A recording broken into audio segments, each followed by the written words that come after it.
Chapter से majority जो JEE का स्टूडेंट है वो घबराता है। फिजिकल केमिस्ट्री का one of the most important chapter है। मेंस और एडवांस दोनों के लिए ही वेटेज अच्छा खासा रखता है, क्योंकि बेटा इस एग्जाम में जो सबसे ज्यादा इंपॉर्टेंट चीज है जिसकी कोई तैयारी नहीं कराता, देखो फिजिक्स की सब तैयारी करा रहे हैं, केमिस्ट्री करा रहे हैं, मैथ्स करा रहे हैं। पेपर के दरमियान आपका माइंडसेट कैसा होगा ये आपकी परफॉर्मेंस को बेटा जज करेगा, क्योंकि एनटीए कभी भी इस पासा पलट के भाई मेजॉरिटी सवाल धर्मों से कर सकता है। 3-4 सवाल, ये ऐसा चैप्टर है, इतना दम रखता है ये, है ना। ये हर जगह सारे टीचर्स बस यही पढ़ा रहे हैं। जो चौथा सब्जेक्ट है ना वो कोई नहीं आपको सिखाता है, एंड दैट इज माइंडसेट और how you attempt the paper.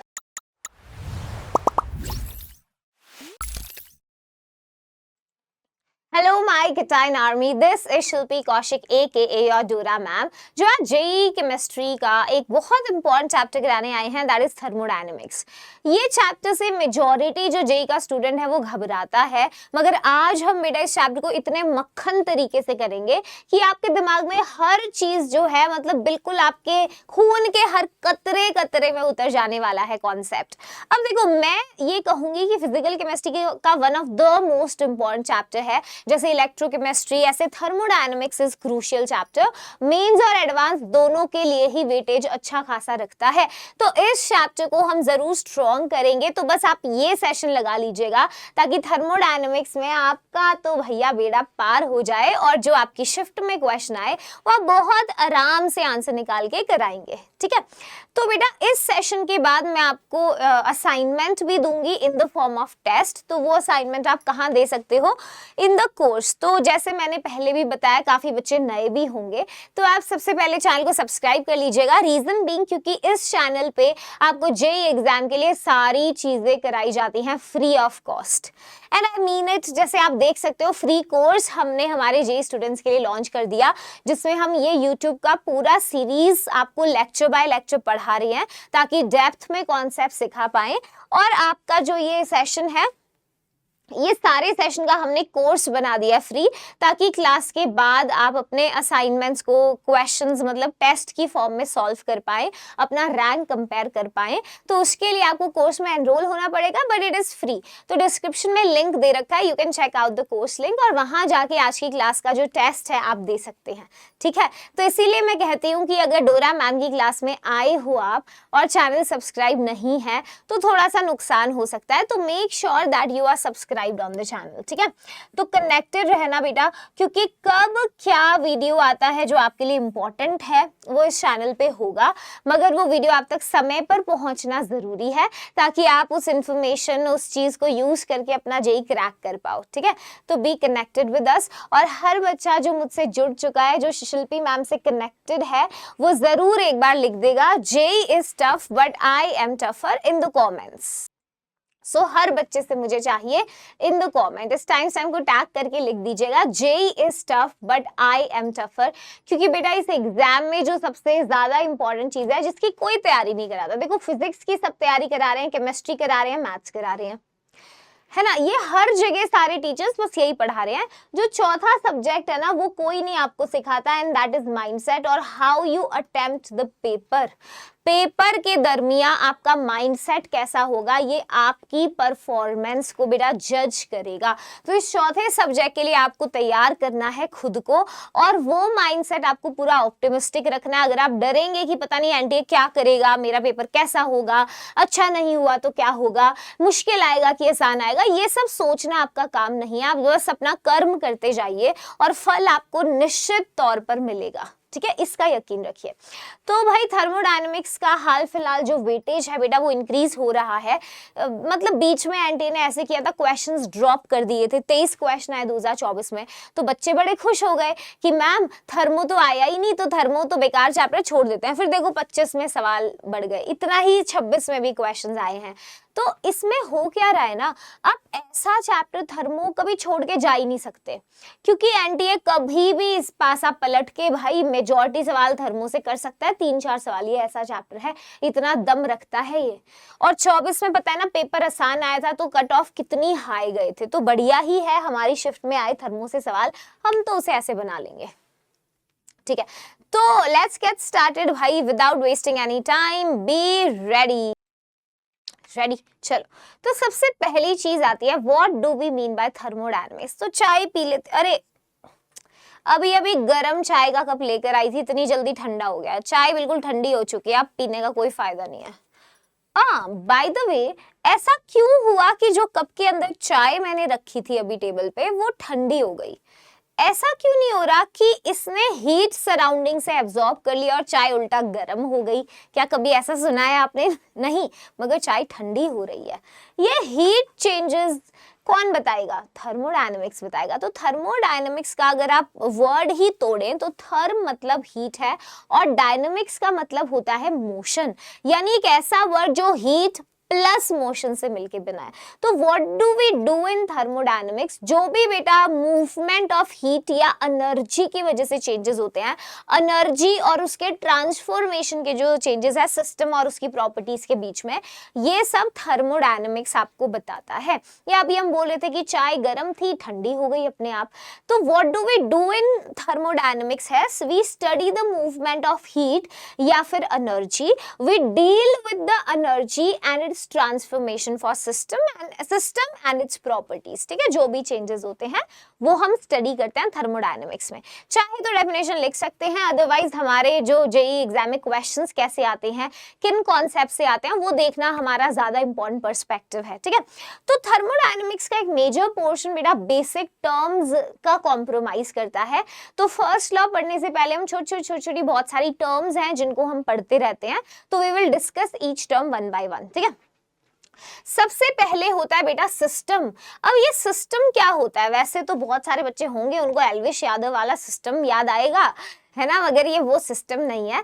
हम सिस्टम किसे कहते हैं? जो भी पार्ट यूनिवर्स का थर्मोडायनेमिक इन्वेस्टिगेशन के अंडर होता है, that is known as system. जैसे अभी मैंने कहा कि इस कप के अंदर चाय है, अब उस चाय का हीट चेंज मुझे समझना है कि सिस्टम सराउंडिंग के रिस्पेक्ट में क्या हीट चेंज हुआ। तो थर्मोडायनेमिक इन्वेस्टिगेशन, थर्मोडायनेमिक स्टडी मैं किसका कर रही हूँ? इस कप के अंदर जो चाय है, तो वो चाय मेरा सिस्टम हो जाएगा। ठीक है, तो whatever part of the universe is under thermodynamic investigation, उसी को हम सिस्टम बुलाते हैं। जैसे आप जो एग्जाम की तैयारी कर रही हैं, तो आपके लिए सिस्टम कौन है? आपके लिए सिस्टम आपकी किताबें हैं। आपको उसके बाहर का नजारा देखना ही नहीं है, इग्नोर करना है सब। तो what matters to you is your content, your books matter to you. इस समय आप इस सेशन को देख रहे हो तो आपका सिस्टम मैं हूं, है ना। तो डोरा मैम जो भी कह रही हैं, शिल्पी मैम जो समझा रही हैं, आपको वो चीज पे ध्यान देना है। वजह कि XYZ बाहर क्या हो रहा है, कौन क्या कर रहा है, किसका मैसेज आ रहा है, वो सब एक्सटर्नल सराउंडिंग है। तो सिस्टम थर्मोडायनेमिक्स में वो पार्ट है यूनिवर्स का जिसके हीट चेंजेस हम पढ़ रहे हैं, जिसका थर्मोडायनेमिक स्टडी हम लोग कर रहे हैं। ठीक है, जैसे हमारे पास गुब्बारा है, गुब्बारे के अंदर हमने गैस भर रखी है और मैं इस गैस का इन्वेस्टिगेशन कर रही हूँ। इसके अंदर जो गैस है, तो gas filled inside the balloon, gas filled inside the balloon is the system.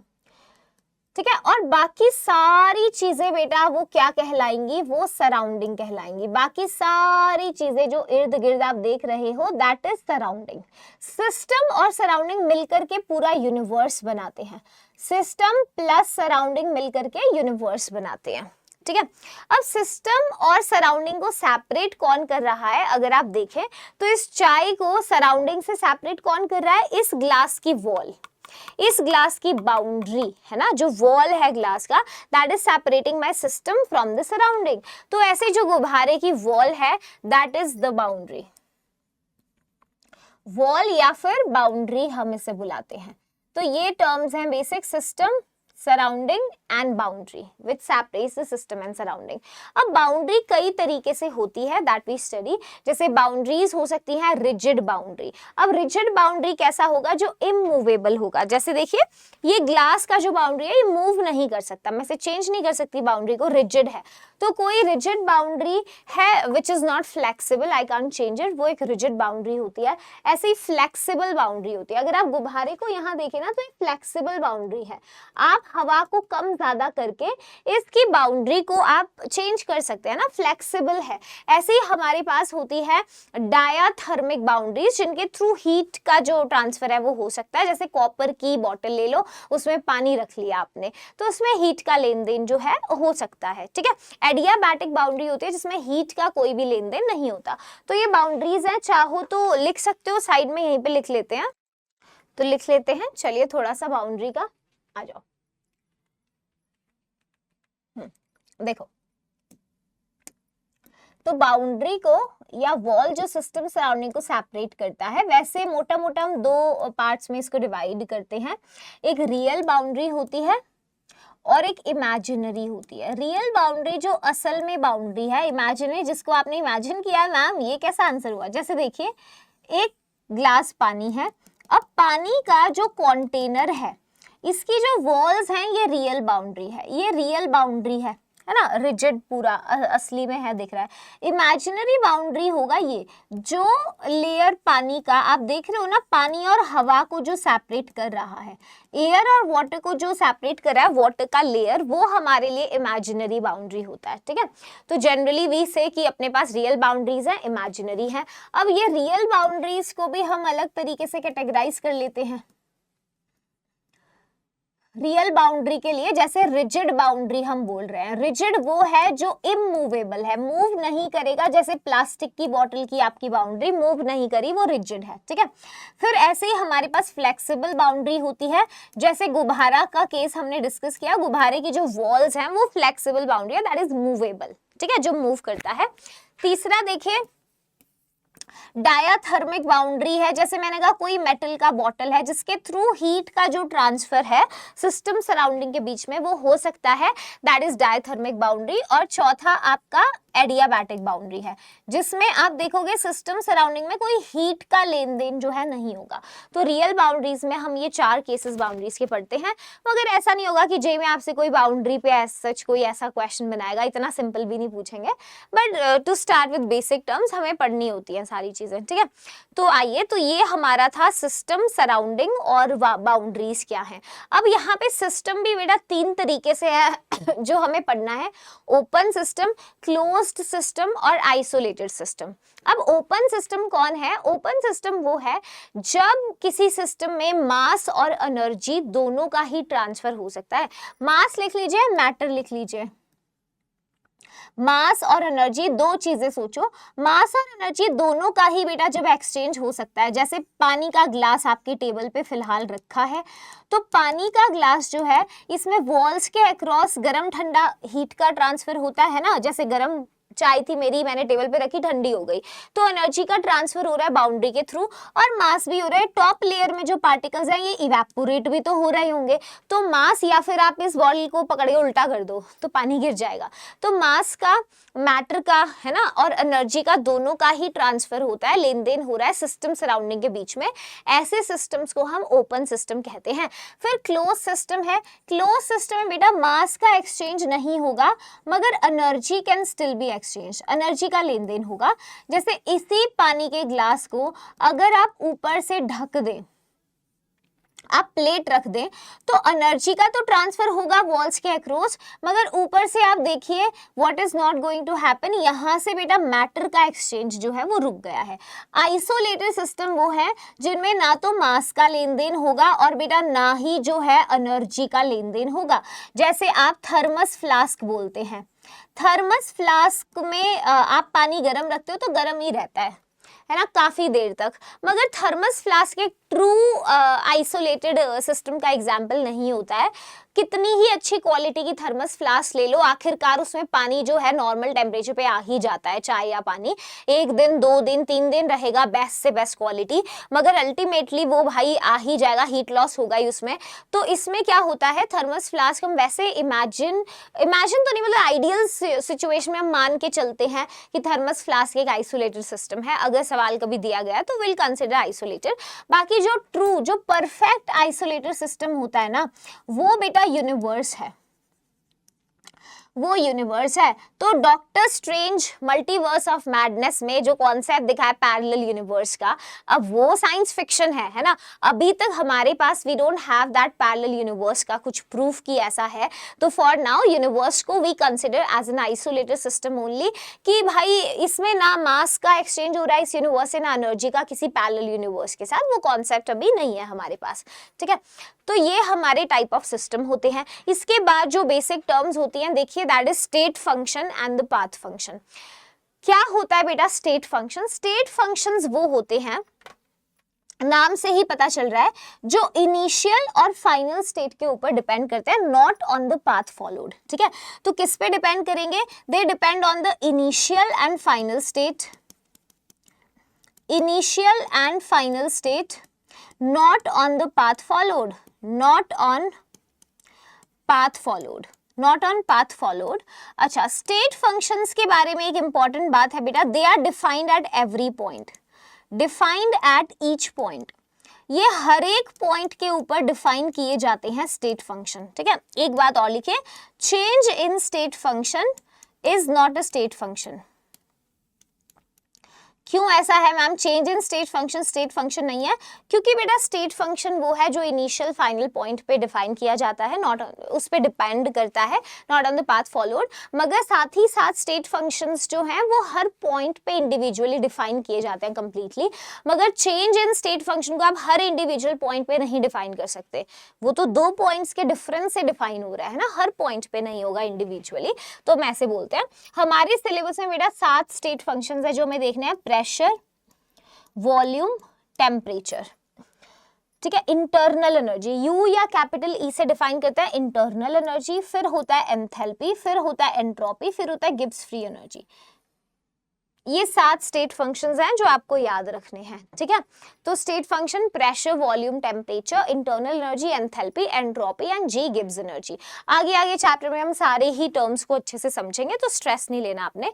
Path function कौन है बेटा? पाथ फंक्शन कौन है? इनिशियल और फाइनल के साथ साथ पाथ फॉलोड के ऊपर डिपेंड करेगा। क्या पाथ आपने फॉलो किया है उस फाइनल स्टेट तक पहुंचने के लिए, उस पाथ के ऊपर डिपेंड करेंगे पाथ फंक्शंस। जैसे हीट है, ओके, वर्क,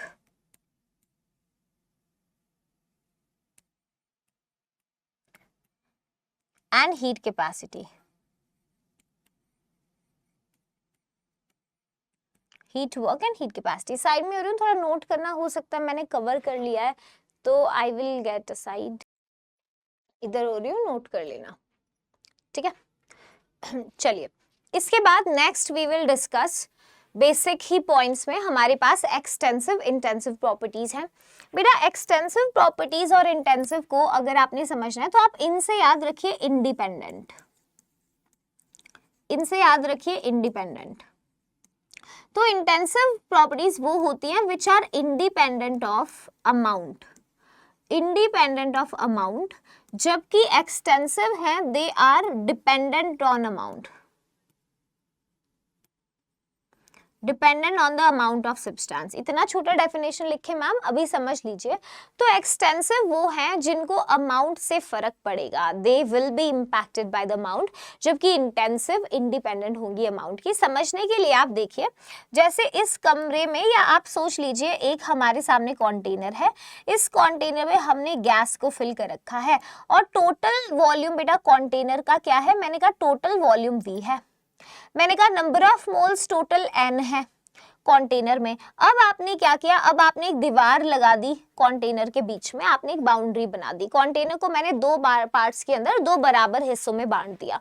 तो इससे क्या होगा? गैस के मोल्स अगर N थे, यहाँ N थे, तो अब क्या होंगे? हाफ हो जाएंगे मोल्स, हाफ मोल्स इधर होंगे, हाफ इधर होंगे, है ना। ऐसे ही वॉल्यूम था टोटल V, अब V/2 वॉल्यूम इधर हो जाएगा, V/2 इधर हो जाएगा। तो ऐसी प्रॉपर्टीज जो अमाउंट ऑफ सब्सटेंस पे डिपेंड कर रही हैं।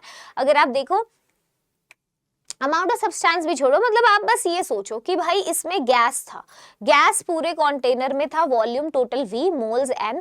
अब जैसे ही मैंने कंटेनर के दो पार्ट्स में बांटा तो मोल्स झटपट जो गैस के थे आधे हो गए, आधे इधर रह गए, आधे उधर, वॉल्यूम आधी हो गई। अब अगर आप इस बाउंड्री को हटा दोगे, अगर मान लो मैं इस बाउंड्री को हटा देती हूँ अब, ठीक है। तो हटाने से क्या होगा, टोटल मोल्स देखो n/2 प्लस n/2 n के बराबर होंगे, v/2 plus v/2 total volume v के बराबर होगी। देख रहे हो, तो ऐसी क्वांटिटीज एक्सटेंसिव होती हैं जो अमाउंट के ऊपर डिपेंड करेंगी, और ये एडिटिव सब्ट्रैक्टिव नेचर के होते हैं। एडिटिव कैसे हुए, एडिटिव या सब्ट्रैक्टिव अभी मैंने बताया, अगर तुमने बाउंड्री को हटा दिया तो तुम दोनों को जोड़ करके फाइनल वैल्यू निकाल सकते हो कि ma'am n/2 plus n/2 total n के बराबर है, ऐसे v/2 plus v/2 total v के बराबर है, टोटल वॉल्यूम है ना, वो बता सकते हैं। अब जो इंडिपेंडेंट है बेटा अमाउंट के, जैसे यहाँ पर देखिए हमारे सामने कंटेनर है, ठीक है। इस कंटेनर का मैंने कहा टोटल टेम्परेचर कितना है, मैंने कहा 26 डिग्री सेल्सियस है, और प्रेशर मैंने बोला 1 atm है। तो आपने अगर इस कंटेनर को आधा बीच में से बांट दिया तो क्या ऐसा होगा कि टेम्परेचर 13 डिग्री सेल्सियस यहाँ रह गया और 13 डिग्री सेल्सियस यहाँ, या प्रेशर यहाँ पे 0.5 atm हो गया और यहाँ पे शिल्पी मैम 0.5 atm हो गया? ऐसा होता है? कभी नहीं होता। इस कमरे में अगर हम बीचों बीच दीवार बना दें तो क्या दोनों हिस्सों में तापमान आधा हो जाएगा? क्या प्रेशर आधा हो जाएगा? बिल्कुल भी नहीं होगा। तो ये ऐसा नहीं होगा, और ऐसा भी नहीं बाउंड्री हटाओगे तो 13 और 13 को जोड़ दिया, मान लो ये कमरा है और बगल वाला कमरा है, इधर टेम्परेचर 25 डिग्री सेल्सियस है, वहां अब्दुल सर क्लास ले रहे हैं साइड वाले में, उसमें भी 25 डिग्री सेल्सियस है। अगर ये बीच की दीवार तोड़ के दोनों कमरों को जोड़ दे तो क्या 50 डिग्री सेल्सियस हो जाएगा टेम्परेचर? क्या प्रेशर डबल हो जाएगा? नहीं होगा, ऐसा नहीं होगा। तो ये अमाउंट के ऊपर डिपेंड नहीं करते हैं, and they are non additive non subtractive, non additive non subtractive हैं। तो इधर से क्वेश्चन आ जाते हैं जहां एक्सटेंसिव इंटेंसिव के आपसे जो हैं एग्जाम्पल्स पूछे जाते हैं। तो मैं थोड़े और एग्जाम्पल्स आपको दिखा रही हूँ, देखिएगा ध्यान से, क्वेश्चन आया तो इनमें से ही पूछते हैं। तो एक्सटेंसिव में जैसे मास था, मास आधा हो जाएगा, डिपेंड करेगा क्या अमाउंट पे? बिल्कुल डिपेंड करेगा। तो मास है, वॉल्यूम है, नंबर ऑफ मोल्स है एक्सटेंसिव, हीट कैपेसिटी है, इंटरनल एनर्जी है, एंथैल्पी है, एंट्रोपी है, गिब्स फ्री एनर्जी। बेटा सारी एनर्जी की टर्म्स, जितनी तुम्हारी एनर्जी की टर्म्स हैं वो सारी की सारी एक्सटेंसिव हैं, सारी अमाउंट के ऊपर डिपेंड कर रही हैं, ठीक है। अच्छा, अगर हमने दो एक्सटेंसिव क्वांटिटीज का रेशो ले लिया, दो एक्सटेंसिव क्वांटिटी का रेशो इंटेंसिव बनता है, कैसे मैम? एग्जाम्पल देखेंगे। अच्छा, इंटेंसिव में देखिए प्रेशर है, टेम्परेचर है, डेंसिटी है। अब पानी है मेरे पास, पानी को अगर मैं पी लूं, पानी की वॉल्यूम कम कर दूं तो क्या डेंसिटी पानी की कम हो जाएगी? नहीं, डेंसिटी तो वही रहेगी पानी की, है ना। कॉन्सेंट्रेशन टर्म, बेटा सारी की सारी कॉन्सेंट्रेशन टर्म्स आपकी इंटेंसिव हैं, आप इससे जुगाड़ से ध्यान रखिएगा, क्योंकि आप सोचो भी तो कॉन्सेंट्रेशन टर्म में हो क्या रहा है, दो इंटेंसिव क्वांटिटीज का ही रेशो है। जैसे मोलारिटी के बारे में बात करिए, मोलारिटी क्या होता है? Number of moles of solute to the litre volume solution, और नंबर ऑफ मोल क्या है? एक्सटेंसिव है। वॉल्यूम क्या है? एक्सटेंसिव है। और दो एक्सटेंसिव क्वांटिटी का रेशो क्या है? इंटेंसिव है ना। डेंसिटी देखिए, मास पर यूनिट वॉल्यूम, क्या है? मास, एक्सटेंसिव है। वॉल्यूम क्या है? एक्सटेंसिव है। जबकि डेंसिटी क्या है बेटा? इंटेंसिव है। देखा, इंटेंसिव है। अच्छा, और देखिए अगर कभी किसी टर्म के आगे मोलर आ जाए या फिर बेटा स्पेसिफिक आ जाए, अगर किसी टर्म के सामने मोलर या स्पेसिफिक आ जाए तो वो पक्का ही क्या होगा? That is going to be intensive. तो हीट कैपेसिटी आपने एक्सटेंसिव रखा था, मगर मोलर हीट कैपेसिटी देखिए या स्पेसिफिक हीट कैपेसिटी देखिए आपने इंटेंसिव के अंदर रखा है। देखा, तो ये एक्सटेंसिव इंटेंसिव के एग्जाम्पल्स हैं। बिल्कुल पेपर में सवाल इस पोर्शन से पूछ लेता है, तो आपको बेसिक टर्म्स को हल्के में नहीं लेना कि डोरा मैम ये इतना इंपॉर्टेंट है क्या बेसिक वाला टर्म? यस, आपको पढ़ना है। डेफिनेशंस वगैरह इतना करना नॉट इम्पॉर्टेंट, बट एटलीस्ट आपको मीनिंग एग्जाम्पल अगर क्वेश्चन आ जाए तो वो करने के आप लायक होने चाहिए, ठीक है। ओके, इसके बाद होता है बेटा कुछ प्रोसेसेस होते हैं अलग अलग टाइप के, जिसकी हमें नॉलेज होनी चाहिए थर्मोडायनेमिक्स को आगे बढ़ने से पहले। जैसे आइसोथर्मल प्रोसेस है, हम बहुत यूज करेंगे इसे। कौन होता है आइसोथर्मल प्रोसेस? तो देखो, आइसोथर्मल, अगर बेटा आइसोथर्मल प्रोसेस लिखा है दैट मीन्स टेम्परेचर का क्या है? मीनिंग कांस्टेंट है, टेम्परेचर वहां क्या है? कांस्टेंट। तो आइसोथर्मल प्रोसेस वो है जिसमें टेम्परेचर कांस्टेंट रहेगा। तो small temperature change would be zero, या थोड़ा लार्ज टेम्परेचर चेंज लेंगे वो भी जीरो होगा। dt और डेल्टा t दोनों दिख रहा है, ये कलर थोड़ा लाइट लग रहा है ना, तो हम एक काम करेंगे ब्लैक से ही लिख लेंगे। ठीक है, तो रिमोट कहाँ है भाई, कुछ ना कुछ गुम हो ही जाता है डोरा मैम के साथ। तो डोरा द एक्सप्लोरर की जगह कुछ देख रहे हो, मैम कुछ घुमाई दे रही हैं, कभी रिमोट कभी पेन। तो आइसोथर्मल में टेम्परेचर आपका जो है कांस्टेंट रहता है। अच्छा, आइसोबारिक प्रोसेस वो है बेटा जिसमें प्रेशर कांस्टेंट रहेगा।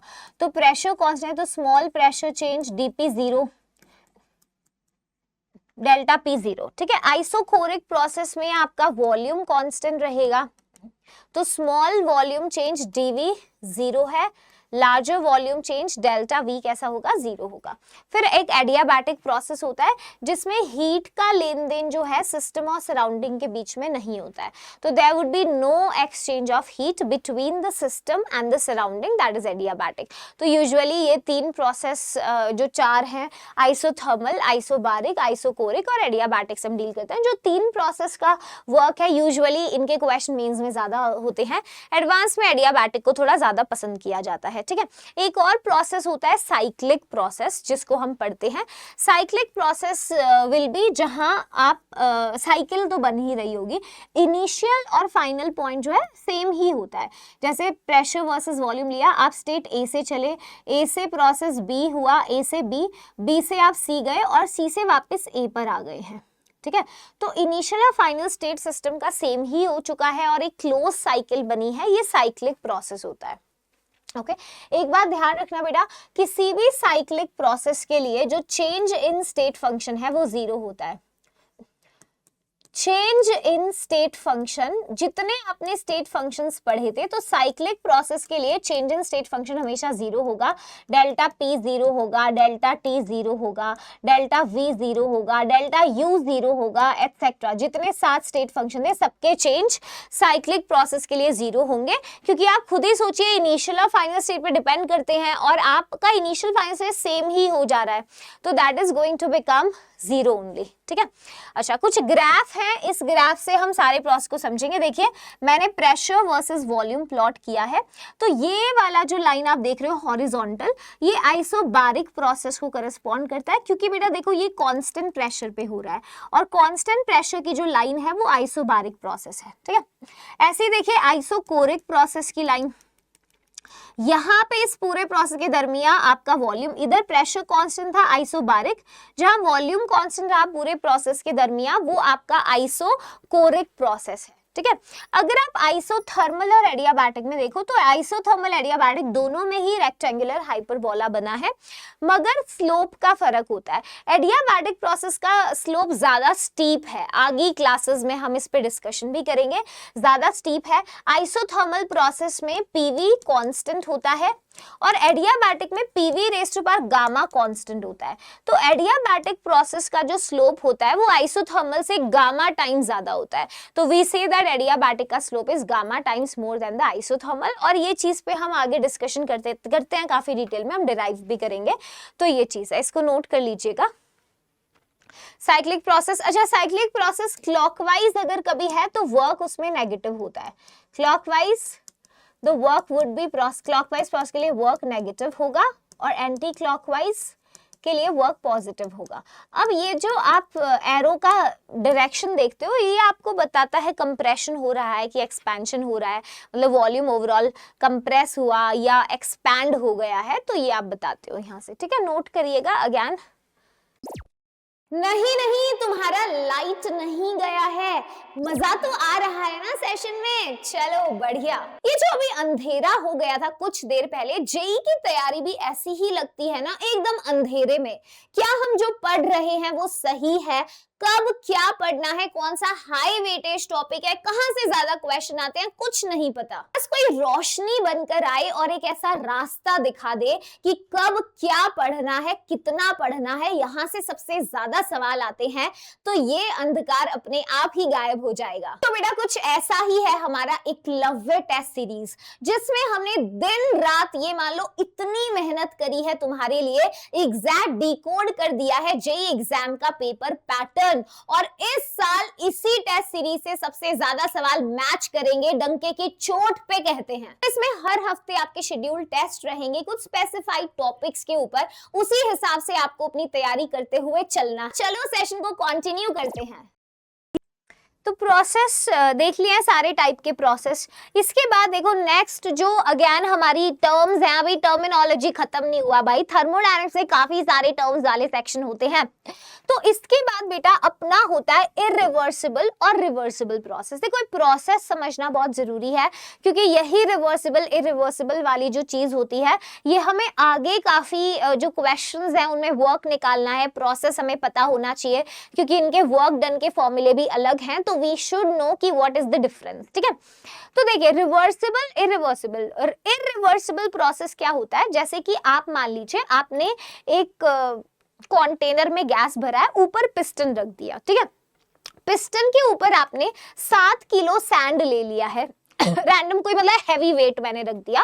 तो अब अगर बेटा आप इस 7 किलो सैंड में से आप एकदम से 2-3 किलो रेत को हटा दें अगर, तो एकदम से क्या होगा, अब आपका पिस्टन से ऊपर प्रेशर अप्लाई हो रखा है, आपने इतना सारा सैंड रखा हुआ है ना, तो गैस के ऊपर प्रेशर अप्लाइड है, एक्सटर्नल प्रेशर ज्यादा है प्रेशर ऑफ गैस से, है ना। अब जैसे ही आपने हटाया होगा 2-3 किलो का वेट, तो एकदम से सिस्टम धाड़ करके एक्सपैंड हो जाएगा, एक ही स्टेप में एकदम धाड़ करके ऊपर पहुंच जाएगा। तो ये प्रोसेस कैसा है बेटा, फाइनाइट नंबर ऑफ स्टेप्स में हो रहा है। बोलिए, फाइनाइट नंबर ऑफ स्टेप्स में हो रहा है ये, है ना, और फाइनाइट टाइम में भी होगा भाई, बिल्कुल फाइनाइट टाइम के अंदर ये प्रोसेस अपना हो जाएगा। एकदम से धाड़ करके आपने एक्सपैंड कर दिया, तो इसमें क्या हो सकता है, एक्सटर्नल प्रेशर हो सकता है गैस के प्रेशर से बहुत ज्यादा है ना, कंप्रेशन एक्सपेंशन जो कंडीशन के हिसाब से, या एक्सटर्नल प्रेशर कम है और गैस का प्रेशर ज्यादा है, ऐसा हो सकता है ना, डिपेंडिंग ऑन एक्सपेंशन कंप्रेशन, एकदम से वेट डाल रहे हैं कि हम निकाल रहे हैं, तो इसके अंदर फाइनाइट नंबर ऑफ स्टेप्स में होगा, फाइनाइट टाइम में होगा। ठीक है, और एक्सटर्नल प्रेशर ज्यादा हो सकता है गैस के प्रेशर से, गैस का प्रेशर ज्यादा होता है एक्सटर्नल प्रेशर से। एक्सटर्नल प्रेशर, अच्छा एक और चीज देखना बेटा, जितने नेचुरल प्रोसेस हैं, ऑल द नेचुरल प्रोसेसेस, जितने अपने नेचुरल प्रोसेस हैं वो कैसे हैं, इरिवर्सिबल प्रोसेस हैं। तो ये प्रोसेस आपके इरिवर्सिबल होते हैं। और ये एक्सटर्नल, कभी कभी सवाल में ऐसे दिया जाता है कि work is done against constant external pressure. तो अगर बेटा एक्सटर्नल प्रेशर है ना, ऐसे दिया गया है work is done against constant external pressure, work done किया है अगेंस्ट कांस्टेंट एक्सटर्नल प्रेशर, तो ऐसे में आपको तुरंत पहचान लेना है कि हमें सवाल में इरिवर्सिबल प्रोसेस की बात की गई है। समझ गए, तो ध्यान से नोट के साइड में हो रही हूं। तो work is done, compression expansion is taking place against a constant external pressure. तो जब भी आप वर्क कर रहे हैं, मतलब आप या तो ऐसे पूरा लिख लीजिए कि एक्सपेंशन या compression is done against a constant external pressure. ठीक है, लिखा हो सकता है कि कंप्रेशन या एक्सपेंशन, साइड में हो जाऊंगी, is done against a constant external pressure, against constant external pressure. तो ये क्या होगा बेटा, इरिवर्सिबल प्रोसेस। अगर इसी प्रोसेस को आप ऐसे समझिएगा कि आप एक एक करके दाना बाय दाना उठा रहे हैं, आप सैंड का बिल्कुल कण कण करके बाहर निकाल रहे हैं, ग्रेन बाय ग्रेन। तो अगर आप एक ग्रेन रिमूव कर रहे होंगे तो अंदर भी देखिए बाहर से आप एक्सटर्नल प्रेशर कुछ अप्लाइड हो रहा है ना, गैस का भी कुछ प्रेशर है। तो जैसे ही बेटा ऊपर से आपने एक दाना उठाया होगा, हल्का सा एक्सपेंशन हुआ होगा, तो हल्का सा क्या हुआ होगा, गैस जो है, जो पी गैस है वो एक्सपैंड करके फाइनल प्रेशर एक्सटर्नल प्रेशर तक पहुंचेगा, है ना। फिर आपने एक दाना उठाया, फिर वो पी एक्सटर्नल तक पहुंचेगा। तो ऐसे में क्या होगा, हर स्टेप के ऊपर ना इक्विलिब्रियम बनता रहता है। तो ये प्रोसेस ऐसा होगा, ग्रेन बाय ग्रेन उठा रहे हो, तो कब पूरा होगा भाई, इनफाइनाइट टाइम में होगा, है ना, और इनफाइनाइट नंबर ऑफ स्टेप्स में होगा, और चेंज बहुत ज्यादा स्मॉल है, जिसे हम बोलते हैं infinite Simli infinite Simli small change, बहुत बहुत बहुत छोटा चेंज होगा। And equilibrium is maintained at every step, equilibrium maintained at each step, her step पे बेटा इक्विलिब्रियम जो है वो मेंटेन रहेगा। ये कैसा प्रोसेस है? रिवर्सिबल, क्योंकि आप इस तरीके से प्रोसेस कर रहे हो कि सिस्टम हमेशा इक्विलिब्रियम में है, क्योंकि ड्राइविंग फोर्स ओपोजिंग फोर्स कैसे है? बराबर है हर स्टेज के ऊपर। मतलब पूरे प्रोसेस के हर स्टेज पे आप देखेंगे कि ड्राइविंग फोर्स एक मिनट, थोड़ा सा पानी सिप कर लेती हूँ भाई। ड्राइविंग फोर्स बेटा ओपोजिंग फोर्स के बराबर हो रही है ना?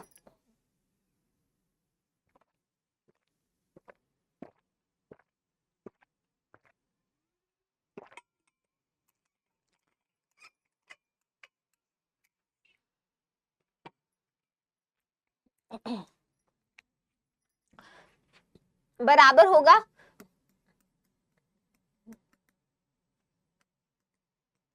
ओपोजिंग फोर्स के, ठीक है।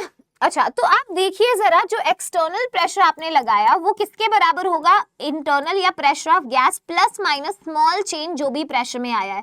और इतना छोटा चेंज है कि इसे इग्नोर कर सकता है, यहाँ ऐसा नहीं होता। वो जो डेल्टा पी है प्रेशर का चेंज इग्नोर नहीं होता। तो मतलब हम कह सकते हैं एक्सटर्नल प्रेशर इंटरनल प्रेशर के ही बराबर रहता है, प्रेशर ऑफ गैस के ही बराबर रहेगा ऐसे केसेस में, है ना। और एक्सटर्नल प्रेशर कैसे? वेरिएबल रहेगा, यहाँ कांस्टेंट होता है। तो ये आपके कुछ पॉइंट्स है, रिवर्सिबल इरिवर्सिबल। ऐसे तो कोई डेफिनेशन नहीं पूछेगा, बट ये छोटी छोटी बातें आनी चाहिए ताकि आप आगे क्वेश्चंस को बिल्डअप कर पाइएगा, ठीक है। साइड में हो रही हूँ, देख लीजिए। चलिए आगे चलते हैं बेटा। कह रहा है अमंग द फॉलोइंग, इनमें से आपको स्टेट वेरिएबल्स बताने हैं। कितने हैं? Number of state variable. तो मैंने आपको 7 स्टेट वेरिएबल कराए थे, है ना। कौन था? प्रेशर था, वॉल्यूम था, टेम्परेचर था, इंटरनल एनर्जी था, एंथैल्पी था, गिब्स फ्री एनर्जी था और एंट्रोपी था। इसमें से इंटरनल एनर्जी है, वॉल्यूम है, स्टेट फंक्शन, हीट और एंथैल्पी। अच्छा, हीट नहीं है ना, हीट नहीं है तो बेटा एंथैल्पी है, हीट नहीं है। तो मतलब हमारे पास 3 हैं जो स्टेट फंक्शंस दे रखे थे। ओके, 3 स्टेट फंक्शन थे। आगे चलते हैं, नेक्स्ट देखिए। कह रहा है which of the following are the state functions. तो स्टेट फंक्शन पूछा है। अब हीट और वर्क तो डेफिनेटली स्टेट फंक्शन नहीं है। We know that heat, work, heat capacity are the path function. तो 2 और 3 जिसमें भी दिया गया है वो गलत है। इसमें 2 3 गलत, इसमें भी 3 2, इसमें भी 3 2। तो एलिमिनेशन से ही आंसर आ गया।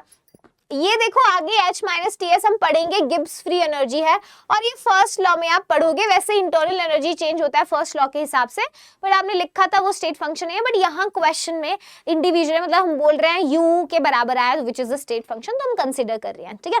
तो अपना A जो है एलिमिनेशन से ही सही आंसर आ जाता। क्या ऐसे सवाल आते हैं डोरा मैम पेपर में? आ जाते हैं किसी किसी शिफ्ट में कोई कोई क्वेश्चन। जैसे 23 में पूछा था कि total number of intensive properties from the following. आपको इंटेंसिव बताने हैं। तो इंटेंसिव कौन बेटा? जो अमाउंट पे इंडिपेंडेंट है, which are independent on the amount of the substance. और वो हम कैसे बताते? देखिए, वॉल्यूम है, अमाउंट पे डिपेंड करेगा। यस, ये तो एक्सटेंसिव है, ये तो करता है। मोलर हीट कैपेसिटी, मैंने कहा था किसी सॉरी टर्म के आगे मोलर या स्पेसिफिक आ जाए तो वो इंटेंसिव होगा। कंसंट्रेशन टर्म सारी intensive, standard cell EMF intensive, energy term सारे एक्सटेंसिव बताए थे। मोलर आ गया फिर से मास के आगे तो इंटेंसिव, और मोल तो डिपेंड करेगा अमाउंट पे। तो इंटेंसिव कितने हैं बेटा? 4 हैं टोटल, है ना। इंटेंसिव प्रॉपर्टीज इनमें से कितने हैं? वी हैव 4, ठीक है, क्लियर है। चलिए नेक्स्ट देखिए, 2025 में क्वेश्चन आया, इसे करिए। कहता है एक आइडियल गैस है जो अंडरगो करता है एक cyclic transformation starting from point A और वापस आ जाता है सेम पॉइंट पे बाय ट्रैकिंग द पाथ। ए से बी गया, बी से सी गया, सी से डी आया, as shown in the 3 cases. कह रहा choose the correct option regarding the internal energy change. आपको करेक्ट ऑप्शन चूज करना है। तो बेटा आप अगर इसको ध्यान से देखिएगा, ऑप्शन ये है। तो जब ये सवाल आया तो बच्चों को एकदम क्लिक नहीं किया कि उन्होंने साइक्लिक प्रोसेस दे रखे हैं। अगर आप ध्यान से देखिए, ये तीनों ही बेटा साइक्लिक प्रोसेस हैं। और साइक्लिक प्रोसेस में मैंने आपको एक बात कही थी कि change in state function for a cyclic process कैसा होता है? That is going to be 0, है ना। Change in state function for a cyclic process is going to be 0, क्योंकि इनिशियल और फाइनल स्टेट सेम हो जाती है। तो अगर तीनों ही साइक्लिक प्रोसेस है, इनिशियल आप ए से चले और ए पे ही पहुंच गए हो, और इंटरनल एनर्जी चेंज, तो बेटा मतलब तीनों प्रोसेस में 0 ही होगा। यानी तीनों प्रोसेस का सेम होगा और वो सेम किसके बराबर है, दैट इज इक्वल टू 0। तो हमारा करेक्ट आंसर हो जाता ऑप्शन नंबर सी। ठीक है, आगे चले हम। चलिए अब हम कुछ और टर्म्स थोड़ी थोड़ी देखेंगे। सबसे पहले इंटरनल एनर्जी है। इंटरनल एनर्जी बेटा किसी सिस्टम का आप कैसे बता सकते हो, जब आप उस सिस्टम की जितनी भी उसकी माइक्रोस्कोपिक एनर्जीज वो पोजेस करता है उनको अगर आप जोड़ दीजिए तो इंटरनल एनर्जी हम कैसे डिफाइन करते हैं, sum of all the microscopic energies possessed by a molecule in a system. Sum of all the microscopic energies possessed by a system। ठीक है, लिख लेते हैं, sum of sorry all microscopic energies possessed by a molecule in a system except gravitational energy। Gravitational energy को छोड़ करके जितनी भी उसमें माइक्रोस्कोपिक एनर्जीज होती हैं किसी, सॉरी अरे ये क्या हो गया, स्लाइड चेंज हो गया, सॉरी माउस गिर गया नीचे। लेट मी सी, कहाँ थे हम, ठीक है यहीं पे था। अरे ये भी बंद हो गया OBS, let me check. Okay, आवाज आ रही है ना सही से? कभी कभी क्या होता है, एक बार मैंने पूरा सेशन रिकॉर्ड कर दिया भाई, रिकॉर्डिंग में ना पता नहीं चलता कि आपकी आवाज ठीक है आ रही है ना, तो आप बस भगवान भरोसे कर रहे हो। तो एक बार मैंने कर दिया रिकॉर्डिंग, पूरा बड़ा सेशन था 2.5-3 घंटे का, उसमें भाई आवाज ही नहीं आ रही और मैं लगी हुई। उसके बाद जब मैंने वीडियो चलाया मुझे लगा ओ माई गॉड, तो मेरी तो फील्डिंग सेट हो गई थी उस दिन। तो मैं एक्स्ट्रा श्योर होती हूँ, बीच में गड़बड़ भी हुआ तो आई एम लाइक हाँ रहा है ना भाई आवाज, बार देखती रहती हूँ नीचे, हाँ आवाज का बार सही चल रहा है। चलिए, तो इंटरनल एनर्जी बेटा क्या है, तो sum of all the microscopic energies possessed by a molecule in a system, है ना, या पोजेस्ड बाय अ मॉलिक्यूल से अच्छा आप इसको ठीक करिए, अंग्रेजी थोड़ी, अंग्रेजी है तो साइंस के टीचर यूजुअली ध्यान नहीं देते हैं अंग्रेजी पे, बट यहाँ देना पड़ेगा, पोजेस्ड बाय द मॉलिक्यूल्स। एक मॉलिक्यूल की थोड़ी बात करें, मतलब जितनी भी सारी एनर्जीज हम किसी सिस्टम के मॉलिक्यूल्स है उन सबको ऐड कर दे रहे हैं, जैसे कि ट्रांसलेशनल एनर्जी उसके इस मोशन में, रोटेशनल मोशन की, वाइब्रेशनल, बाइंडिंग, इलेक्ट्रॉनिक, सारी फलाना डिकाना, ग्रेविटेशनल पोटेंशियल एनर्जी को छोड़ के, क्योंकि वो इनहेरिटेडली नहीं होती है, दैट कैन चेंज ऑल्सो, तो हम ऐड करते हैं। अब देखिए हमें बेटा पता ही नहीं एक्चुअली इंटरनल एनर्जी किसी भी सिस्टम की, हम एब्सोल्यूट वैल्यू इंटरनल एनर्जी नहीं बता सकते हैं। हम अगर बता सकते हैं कुछ, that is the change in internal energy, हम बेटा चेंज इन इंटरनल एनर्जी बता सकते हैं और हमें उसी की जरूरत है। एब्सोल्यूट वैल्यू हम नहीं बता सकते, एब्सोल्यूट वैल्यू हम नहीं बता सकते हैं, ठीक है, can not be determine, change बता सकते हैं। अच्छा एक बात ये, दूसरी बात आपको ध्यान रखना है, अगर आप आइडियल गैस के साथ डीलिंग कर रहे हैं, फॉर आइडियल गैस बेटा internal energy is a function of temperature. मतलब आइडियल गैस के लिए इंटरनल एनर्जी सिर्फ टेम्परेचर पर ही डिपेंड करेगा। अगर बेटा टेम्परेचर कभी कांस्टेंट, जैसे आइसोथर्मल प्रोसेस है, टेम्परेचर कांस्टेंट डेल्टा टी 0, तो इंटरनल एनर्जी चेंज भी 0। तो क्या होगा बेटा जी, इंटरनल एनर्जी चेंज जो है हमारा वो भी 0 होगा। क्या होगा, 0 हो जाएगा, ठीक है। तो फॉर मतलब इंटरनल एनर्जी, तो sum of all the microscopic energies possessed by the molecules in a system, वो इंटरनल एनर्जी है, जिसका एब्सोल्यूट वैल्यू नहीं बता सकते। अगर हम कुछ बता सकते हैं वो चेंज इन इंटरनल एनर्जी है, और आइडियल गैस के लिए internal energy change is the function of temperature, जो किस पे डिपेंड कर रहा है, टेम्परेचर। तो अगर कभी टेम्परेचर कॉन्स्टेंट है, आइसोथर्मल प्रोसेस है, तो डेल्टा यू तो पक्का ही 0 होगा, क्योंकि डेल्टा टी 0 है, ठीक है।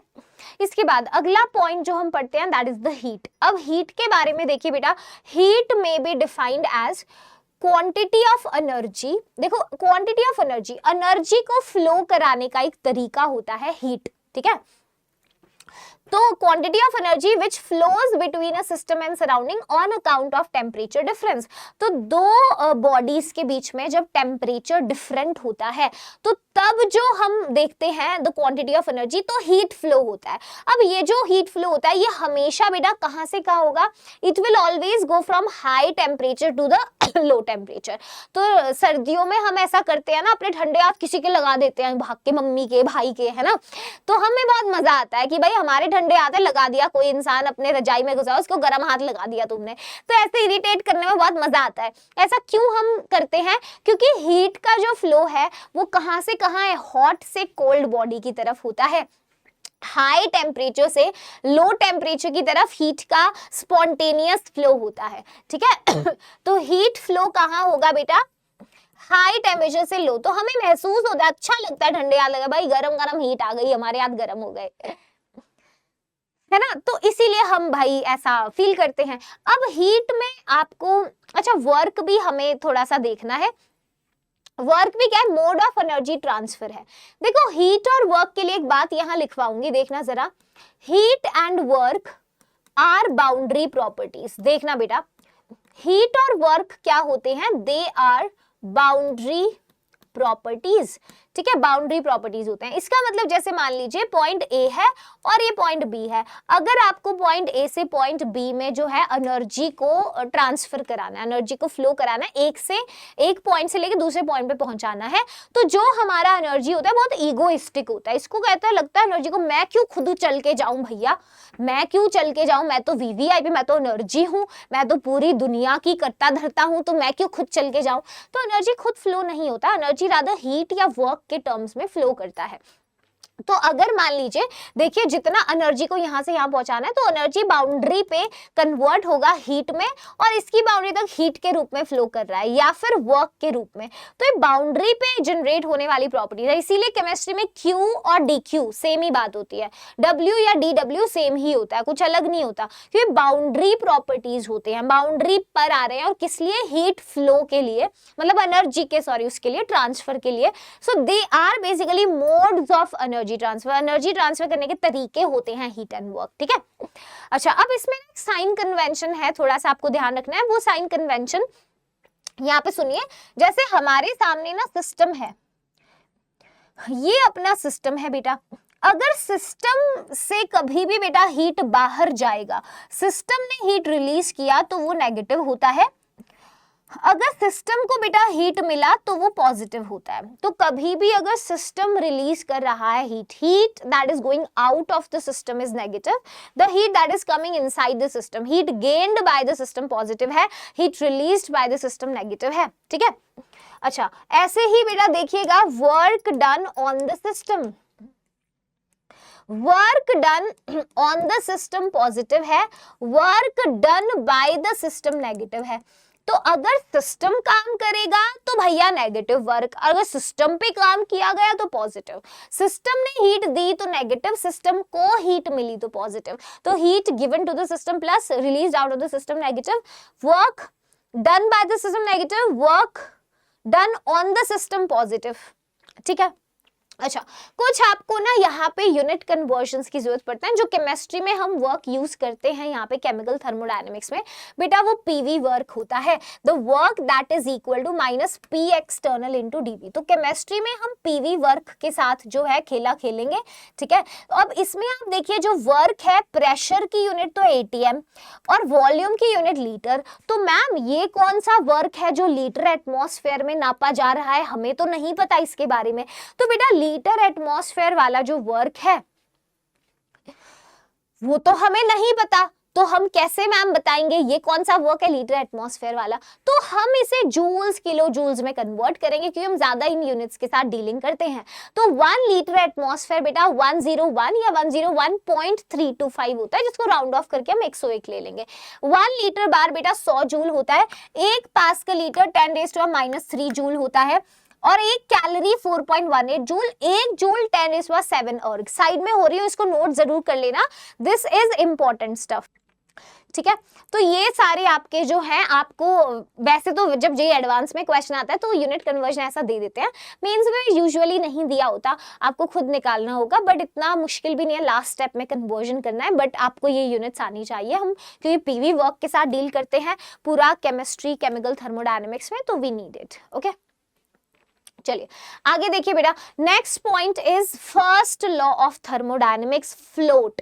तो हम ऑफिशियली अब भाई फ्लोट पे आ गए हैं। फर्स्ट लॉ ऑफ थर्मोडायनेमिक्स जो हमें क्या कहता है, देखना, फर्स्ट लॉ हमें ये कहता है कि भैया देखिए, मैं तो एनर्जी कॉन्जर्वेशन का लॉ हूं, मैं तो एनर्जी कॉन्जर्वेशन को मानता हूं।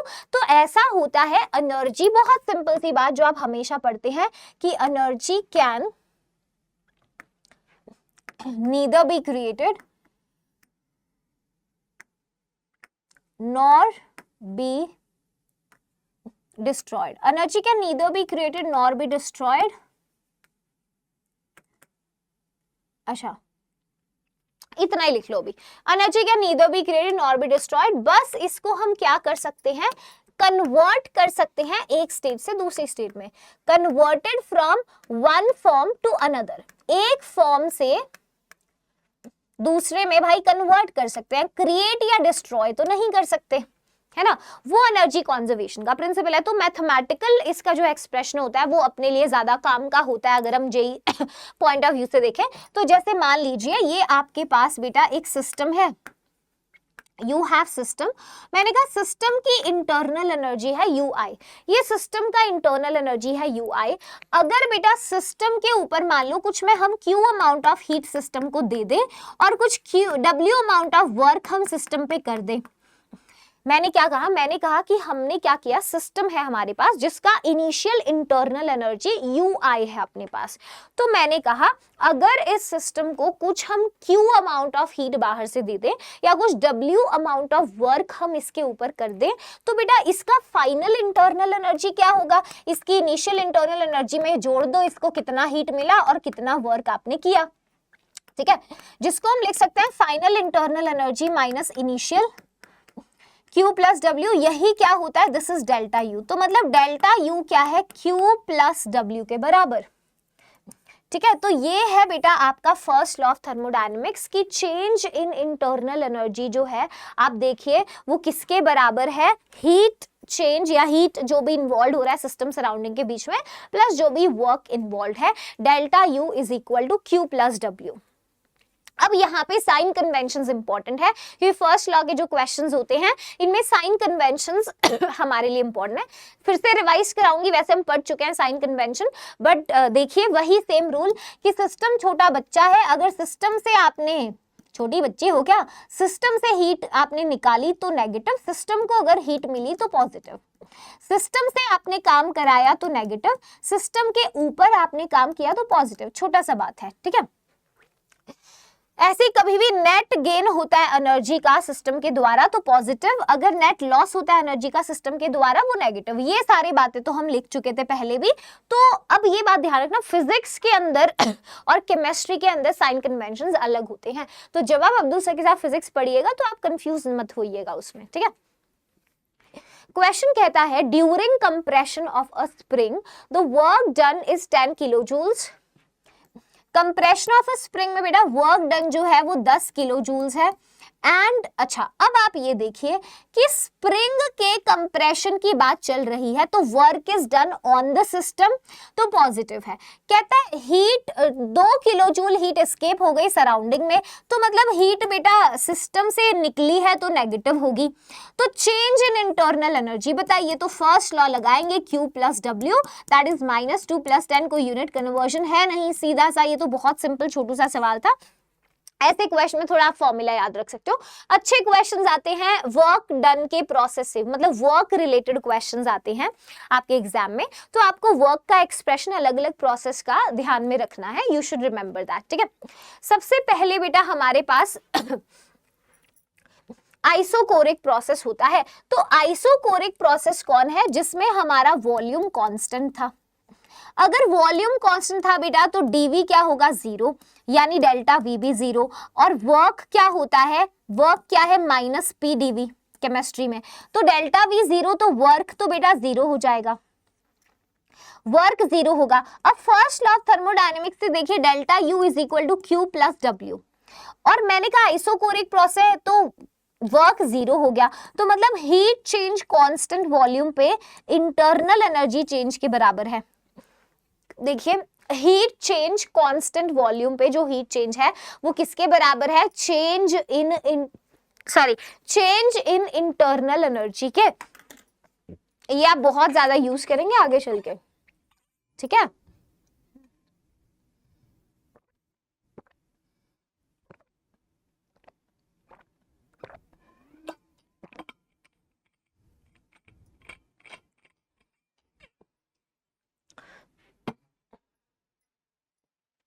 ओके आइसोबारिक में क्या होगा बेटा, प्रेशर कांस्टेंट होता है।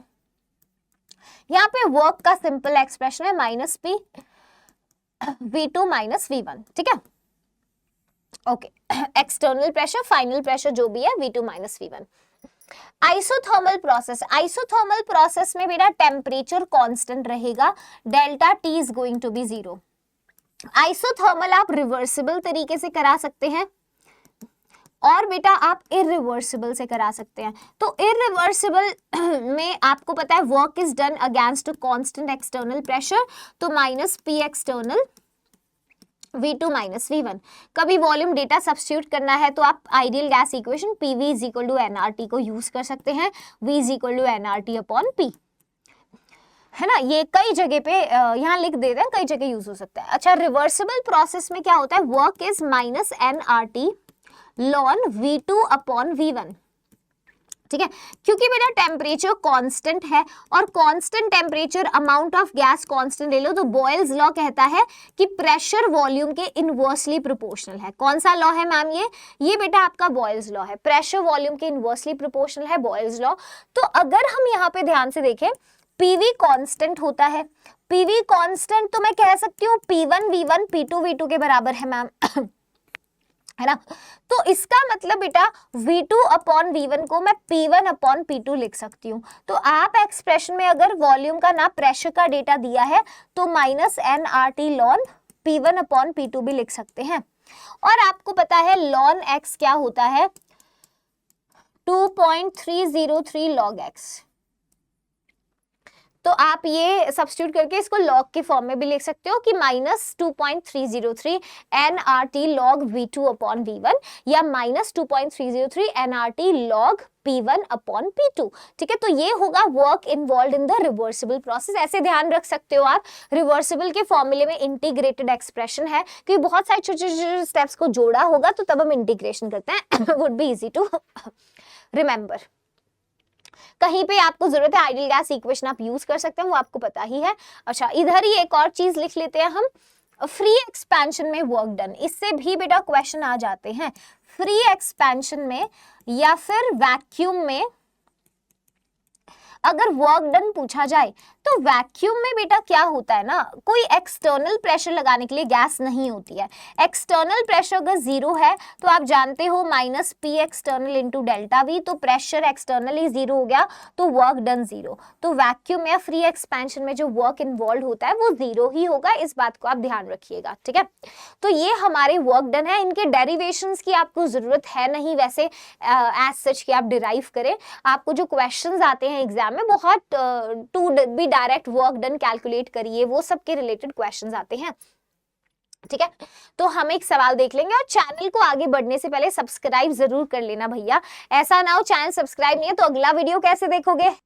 देखिए क्वेश्चन क्या कह रहा है, सवाल कहता है जो 5 moles of helium gas expand करता है isothermally and reversibly at 300 kelvin from 10 liters to 20 liters, the magnitude of the maximum work obtained is। तो 5 मोल हीलियम गैस बेटा एक्सपैंड करता है आइसोथर्मली रिवर्सिबली, तो कैसा प्रोसेस है आइसोथर्मल एक्सपेंशन, कौन सा, रिवर्सिबल तरीके से। तो वर्क डन हमें पता है minus nRT lawn V2 upon V1 रहा होगा, या फिर हम लिख सकते हैं माइनस 2.303 2.3 ले लेते हैं राउंड ऑफ करके, इनटू R की वैल्यू 8.3 और टेम्परेचर अपने पास कितना है,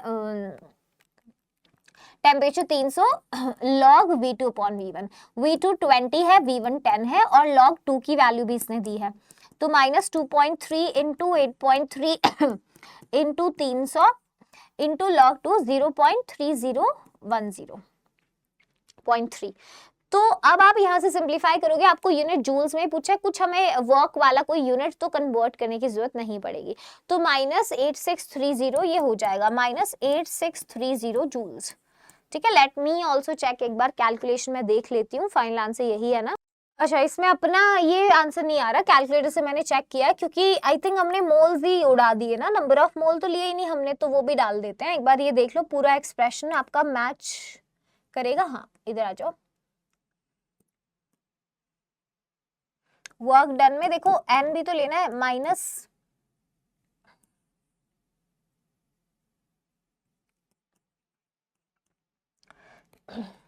यही पूरा ही लिख लेते हैं, आ जाओ। फाइनल आंसर है यही, माइनस एन की वैल्यू 5 है, आर की वैल्यू है आपके पास 8.3, टेम्परेचर है 300 और लॉन एक्स को लॉग एक्स 2.303 लॉग 20 अपॉन 10 कर लेंगे जो आपको दे रखा था, तो इससे आंसर 8630 माइनस आ रहा है, देखो ये रहा माइनस 8630.3, मैग्नीट्यूड देना है तो 8630। ठीक है, तो चलो सिंपल ही सवाल था। 2023 में क्वेश्चन आया बेटा, ये अच्छा सवाल है, सवाल ऐसे बिल्कुल एक्सपेक्टेड है कि आपकी शिफ्ट में आ सकता है इसी टाइप का एक सवाल। क्वेश्चन कहता है कि 1 mole of an ideal monoatomic gas, एक हमारे पास आइडियल मोनोएटॉमिक गैस है, कितना 1 mole, that is subjected to the changes as shown in the graph. तो प्रेशर वर्सेस वॉल्यूम आप प्लॉट कर रहे हैं। ठीक है, ऐसे चेंज किए हमने, 1 से 2 पर गए हैं हम, 2 से 3 पर और 3 से 1 पे। ठीक है, ओके, कह रहा है magnitude of the work done by the system और ऑन द सिस्टम, मतलब मैग्नीट्यूड ही बताना है हमें, तो पूरा क्या होगा वर्क। देखिए वैसे आप जो वर्क है आप area under the PV curve को निकाल के भी आप वर्क को कंपेयर कर सकते हैं, है ना। तो कभी ऐसा है स्क्वायर है, रेक्टेंगल, आप directly area under the PV work की हेल्प से निकाल सकते हैं। यहाँ पे हमारे पास थोड़ा ऐसा है कि हम इंडिविजुअली प्रोसेस का ही वर्क निकाल के जोड़ सकते हैं, है ना, ऐसा ग्राफ है। तो हम ऐसे करेंगे कि जो टोटल वर्क डन है उसके लिए work of process 1 to 2 plus work of process 2 to 3 plus work of process 3 to 1। इसके लिए प्रोसेस आपको पहचानना पड़ेगा। देखिए बेटा, जब आप 1 से 2 जा रहे हैं, when you are going from 1 to 2, तो you can see pressure is constant. और प्रेशर कांस्टेंट कब होता है बेटा, जब आइसोबारिक प्रोसेस होता है। सही बात है, ठीक है। 2 से 3 आए हैं आप, 2 से 3 में बेटा वॉल्यूम कांस्टेंट है, तो ये कब होता है, जब आइसोकोरिक होता है। अब 3 से 1 पे देखिए, आप स्टेप बाय स्टेप 3 से 1 की स्टेट पे पहुंचे हैं, तो आपने रिवर्सिबल प्रोसेस के थ्रू आप गए होंगे। और प्लस आप ये देखेंगे पीवी की वैल्यू सेम, देखो प्रेशर वॉल्यूम 40 इंटू 0.5 20, यहाँ भी फाइनल पॉइंट पे देखो 20, पीवी भी कांस्टेंट है ना। तो आपको पता भी चल गया कि भैया हमारे पास आइसोथर्मल, अब ग्राफ से ग्राफ प्लॉट कर रखा है हमने कि कौन सा होगा, रिवर्सिबल ही होगा, है ना। तो आइसोथर्मल रिवर्सिबल प्रोसेस है आपके पास, तो आपके पास बेटा 3 प्रोसेस आपको पता चल गए कौन है। अब आपको इंडिविजुअली वर्क निकाल के जोड़ देना है। तो वर्क 1 से 2 में क्योंकि आइसोबारिक है तो हमें प्रेशर चाहिए, प्रेशर कितना है बेटा 1 बार, ओके 1 बार V2 minus V1, final volume 40 है और V1 कितना है बेटा 20 है, तो माइनस 1 बार 40 माइनस 20, ठीक है। प्लस 2 to 3 में बेटा आइसोकोरिक में वर्क 0 होता है, और 3 से 1 में जब आप जा रहे हैं तो फॉर्मूला हमें पता है minus nRT ln V2 upon V1। अब सवाल में टेम्परेचर हमें नहीं दिया गया है ना, टेम्परेचर अपने पास नहीं है, तो हम क्या करेंगे, टेम्परेचर नहीं है तो हम एनआरटी को सब्स्टिट्यूट कर सकते हैं। देखिए हम PV is equal to NRT को यूज करेंगे। अब सवाल ये है कौन सा पीवी डालेंगे, तो बेटा ऐसे केसेस में आपको ना फाइनल 3 से 1 पहुंच रहे हो तो फाइनल ये वाली स्टेट है, तो आप फाइनल स्टेट का लेंगे, ठीक है। तो minus P final V final ln V2 upon V1 ये रखिएगा, ठीक है। तो लिख लेते हैं minus 20 plus minus P2, final pressure ये है -1 और फाइनल वॉल्यूम भी यही है 20 लॉन V2 क्या है बेटा, फाइनल वॉल्यूम 40 से 20 जा रहे हो आप, तो 20 अपॉन V1 क्या है 40, ठीक है। तो टोटल वर्क देखिए -20 प्लस ये कितना होगा -20। अच्छा लॉन इसको अगर रेसिप्रोकेट करोगे 40/20 ये प्लस हो जाएगा, +20 लॉन 40/20 लॉन 2, तो -20 +20 लॉन 2, ठीक है, जो कि आप लिख सकते हो -20 +20 इंटू लॉन 2 को 2.303 इंटू लॉग 2 विच इज 0.3। तो ये आपने सिंप्लीफाई करना है। इसको चेक करो एक बार वैल्यूज को, मैं भी आंसर निकालती हूँ इसमें फाइनल आंसर अपना।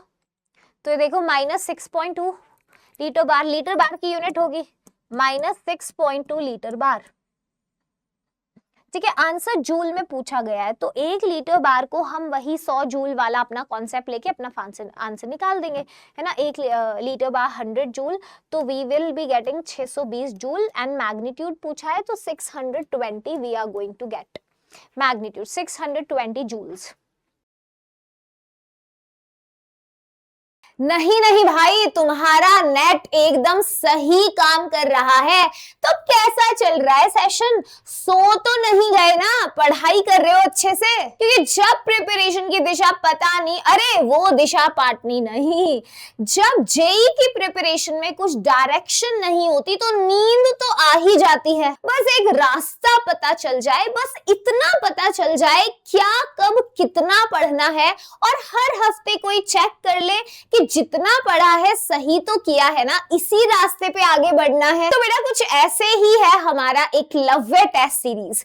कई सालों के जेई पेपर को एनालाइज करके हमने कुछ ऐसा बनाया है कि यही समझ लो आपका जेई का पेपर है। तो डंके की चोट पे कह सकते हैं हम, पेपर तो यहीं से आएगा। तो हर हफ्ते शेड्यूल टेस्ट रहेंगे जिसमें इतने सारे बच्चों में आपका रैंक बनाया जाएगा।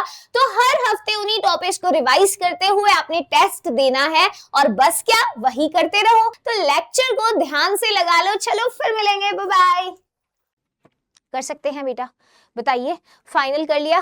देख लो, तो अच्छा क्वेश्चन था। इसमें आपने क्या किया है, सारे जो स्टेप्स थे उनके वर्क को ऐड किया है।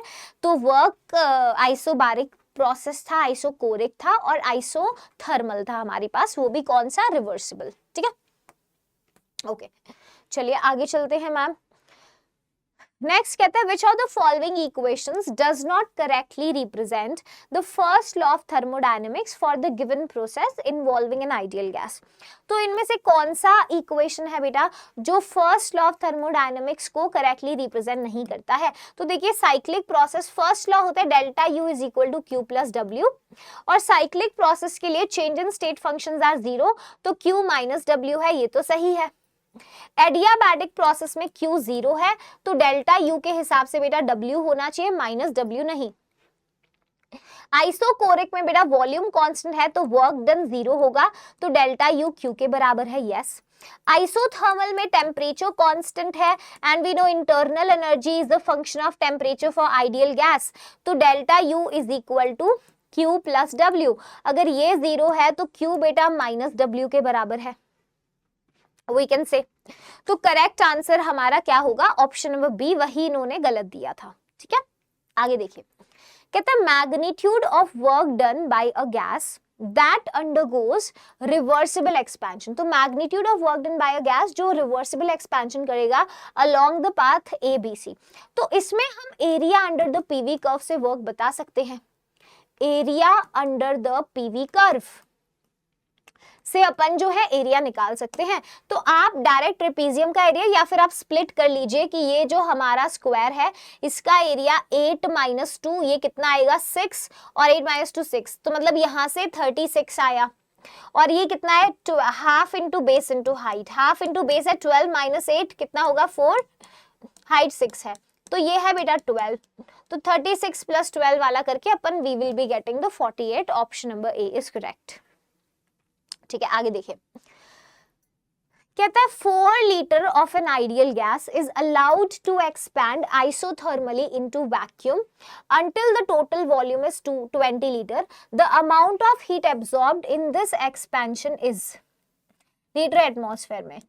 तो कहते हैं amount of heat involve in the expansion. बेटा वैक्यूम के अगेंस्ट हमें पता है वैक्यूम में तो वर्क डन इन्वॉल्व जीरो ही होगा शिल्पी मैम, क्योंकि एक्सटर्नल प्रेशर लगाने के लिए कोई है ही नहीं, है ना, तो क्या होगा, वर्क जीरो। मगर इसने हीट पूछा है तो ठीक है, फर्स्ट लॉ ऑफ थर्मोडायनेमिक्स से Q प्लस W। अब आप देखिए बेटा इसने आइसोथर्मल बोला है, तो आइसोथर्मल प्रोसेस में तो वी नो की शिल्पी मैम टेम्परेचर ही कांस्टेंट है, तो डेल्टा U भी जीरो होगा, तो बेटा W भी जीरो, तो Q ओवरऑल क्या बन के आएगा, जीरो होगा, तो Q जीरो ही होगा। ठीक है, तो फाइनल Q क्या है, जीरो ही होगा। ठीक है, अरे एकलव्य टेस्ट सीरीज के लिए बहुत सारे कमेंट्स आ रहे हैं कि मैम ओपन कर दीजिए एकलव्य टेस्ट सीरीज में क्या है। तो बेटा पहले तो इतना सारा प्यार देने के लिए आपका बहुत बहुत शुक्रिया। मैं यही कहूंगी कि इस बार जो एकलव्य का फीचर है हमारा, वो एक टेस्ट सीरीज की तरह ना होके एक बिल्कुल बैच की तरह है, क्योंकि इस एकलव्य टेस्ट सीरीज से पहले टीचर्स, हम खुद मतलब जो टीचर्स आपको यूट्यूब पे पढ़ा रहे हैं वही टीचर्स पहले आपको थ्योरी देते हैं।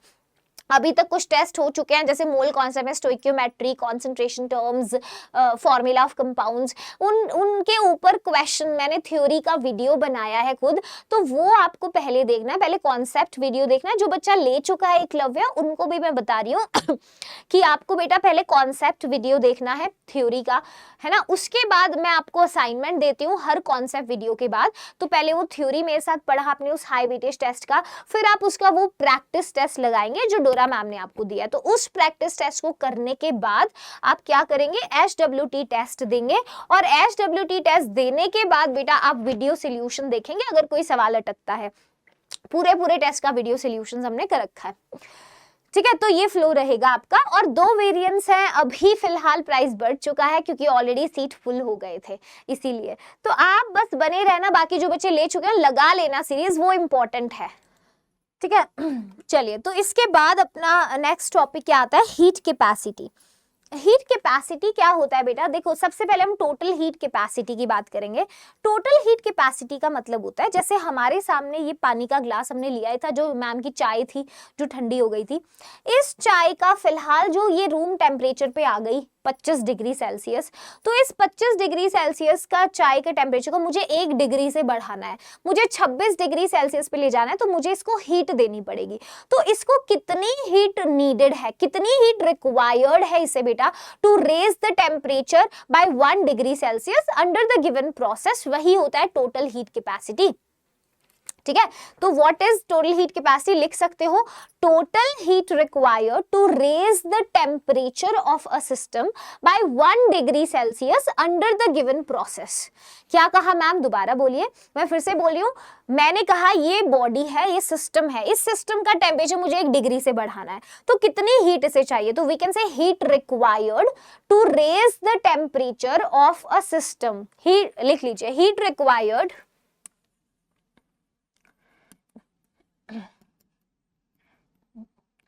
to raise the temperature of a system by 1 degree Celsius या फिर 1 kelvin under a given process. Under a given process वही टोटल हीट कैपेसिटी होता है। तो मैथमेटिकली देखिए, अगर मैं हीट कैपेसिटी C से लिख रही हूँ, तो heat required to raise the temperature of a body by 1 degree और 1 केल्विन, मतलब Q अपॉन डेल्टा T या dt आप लिख सकते हैं, C is equal to Q upon delta T या dt। अब टोटल हीट कैपेसिटी बेटा एक्सटेंसिव होगा, आप ये कह सकते हैं कि यस मैम एक्सटेंसिव है। कैसे एक्सटेंसिव होगा, क्योंकि बेटा अमाउंट पे डिपेंड करेगा। अगर मैं बहुत सारा पानी ले लेती तो उसका टेम्परेचर 1 डिग्री से बढ़ाने में मुझे ज्यादा हीट लगेगी, है ना, हीट चाहिए एज कम्पेयर टू थोड़ा सा एक बॉटल में, ग्लास में पानी है, तो अमाउंट पे डिपेंड करेगा। तो कैसा है, दैट इज एक्सटेंसिव, है ना, एक्सटेंसिव है, yes okay. Specific heat capacity में हम क्या करते हैं, हम स्पेसिफाई कर देते हैं अमाउंट को, कि मैंने आपको बोला कि मैं ना स्पेसिफाई कर रही हूं कि इतने मास का, जैसे मैंने कहा 1 ग्राम है मान लो सिस्टम, इसका हीट मुझे 1 डिग्री से बढ़ाना है।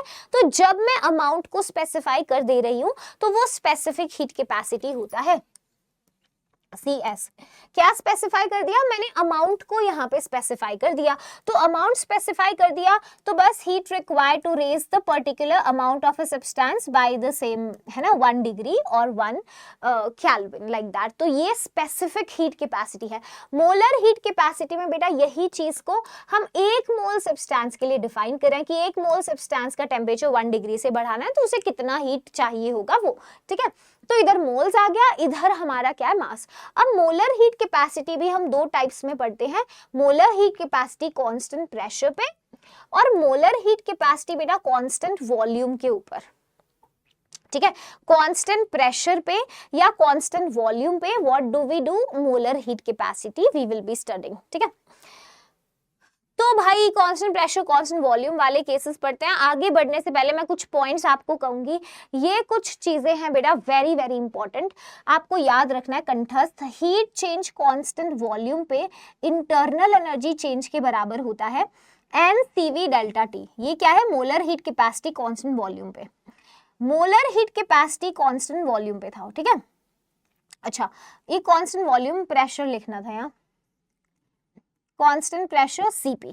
ये हीट चेंज कांस्टेंट प्रेशर पे एंथैल्पी चेंज के बराबर होता है NCP delta T। Very important, इन पे क्वेश्चंस आते हैं। तो मैं आपको ये कहूंगी कि आप थर्मो के लिए पूरा फॉर्मूला शीट अलग से बनाइएगा, ठीक है। और वो फॉर्मूला शीट काफी ज्यादा इंपॉर्टेंट है आपके लिए, क्योंकि मेंस में तो काफी क्वेश्चन डायरेक्ट फॉर्मूला बेस्ड आ जाते हैं। ओके यहाँ पे देखना बेटा, ये molar heat capacity constant pressure और कांस्टेंट वॉल्यूम पे अलग अलग गैसेस के लिए हमें पता होने चाहिए, और एग्जाम में जो है क्वेश्चंस आते हैं।